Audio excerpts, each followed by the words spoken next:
Assalamualaikum warahmatullahi wabarakatuh. Jumpa lagi bersama saya Hendra, tetap di channel Hendra Berbagi. Nah, untuk kesempatan kali ini saya masih membahas seputar pengetahuan dasar tentang rongsok.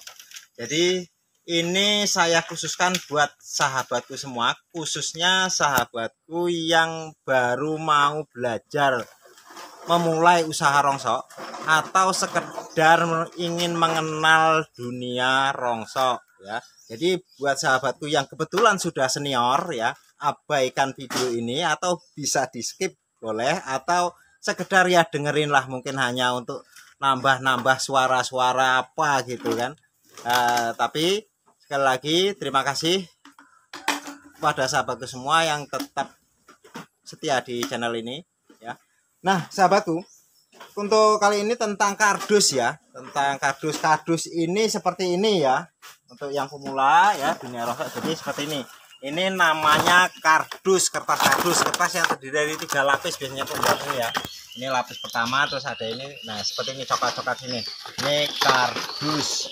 Nah, terus kira-kira mungkin di antara sahabatku yang ngumpulin kardus di rumah terus nanya, kira-kira ada nggak mas kardus yang nggak laku ya?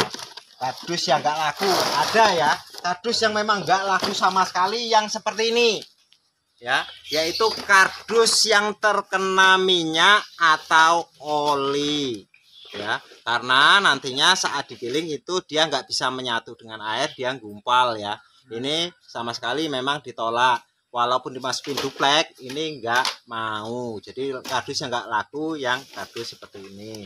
Nah, selanjutnya kardus yang nggak mau masuk di kardus atau grade-nya juga beda, yaitu kardus lilin ya, yang licin-licin, ada seperti lapisan plastik ya, seperti ini. Jadi kalau misalkan sahabatku menerima kardus dominan seperti ini, itu nggak masuk kardus ya. Ini kardus yang harganya di bawah daripada kardus yang sebenarnya. Terus mungkin sahabatku ada juga yang nanya, misalkan seperti ini mas ya. Nah, seperti ini saya kebetulan dapat ya, potongan-potongan kardus seperti ini ya. Nah, misalkan seperti ini, apakah ini masuk kardus ya? Misalkan sahabatku bekas ngepakin apa ada potongannya, atau bekas maketin apa ada potongannya, apakah itu masuk kardus? Jawabannya masuk, itu adalah kardus. Jadi dengan pengetahuan ini mudah-mudahan sahabatku punya dasar. Jadi kalau misalkan suatu saat ngeyel di pabrik atau di supplier, ada dasarnya. Karena apa? Pabrik tidak membeli kardus untuk paketan atau untuk bungkus. Pabrik membeli jenis kardus untuk dilebur. Jadi besar kecilnya ukuran itu tidak pengaruh ya.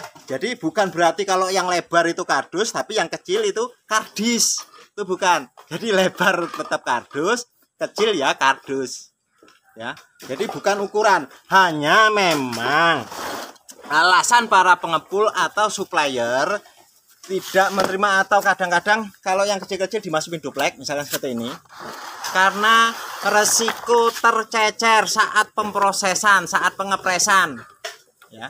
Jadi saat ngepres ini mungkin kececer, akhirnya ini menimbulkan penyusutan ya, nggak masuk ke injak-injak atau mungkin masuk ke duplek dan lain sebagainya.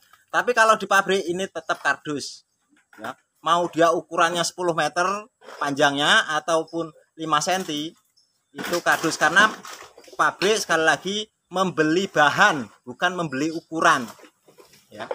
Nah, ilmu ini saya dapat dari kebetulan salah satu bos saya dulu ngatakan koran ya, waktu itu koran, bos ini masuk koran nggak, saya tanya gitu. Nah, kata bos saya seperti ini, saya membeli koran untuk dilebur, bukan beli koran untuk bungkus tempe.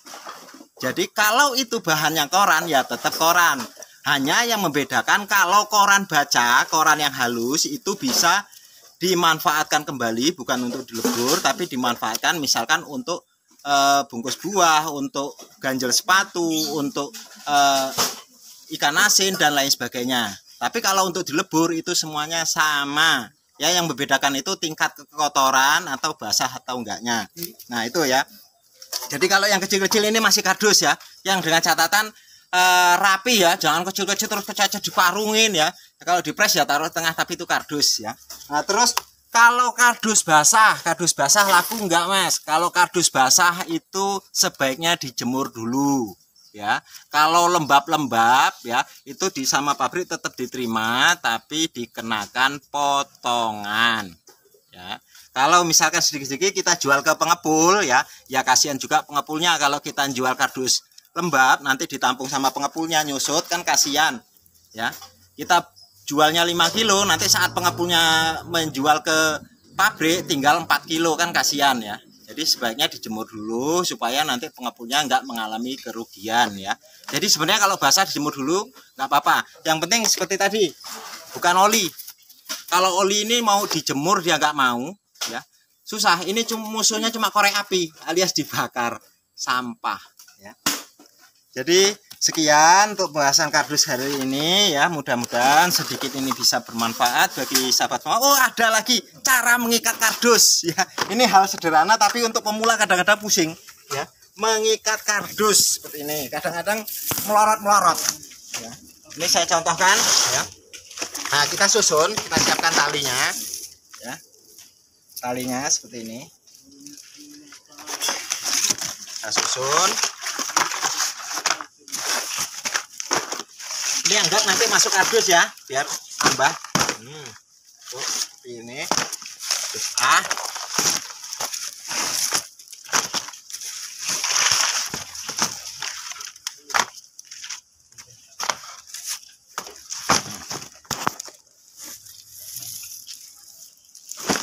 Nah ini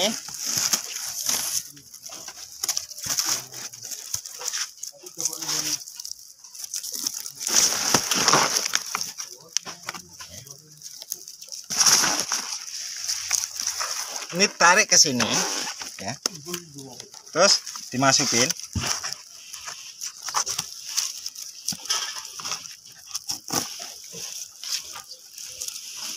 Nah, selanjutnya ini kita melintangkan.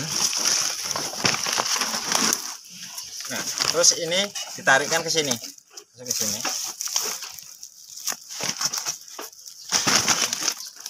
Ini kalau yang ketebalannya enggak seberapa tebal ya, yang ya paling sekitar 1 jengkal gitu. Tapi kalau misalkan ukurannya segini ya, kalau bisa diikatnya 3 tali ya.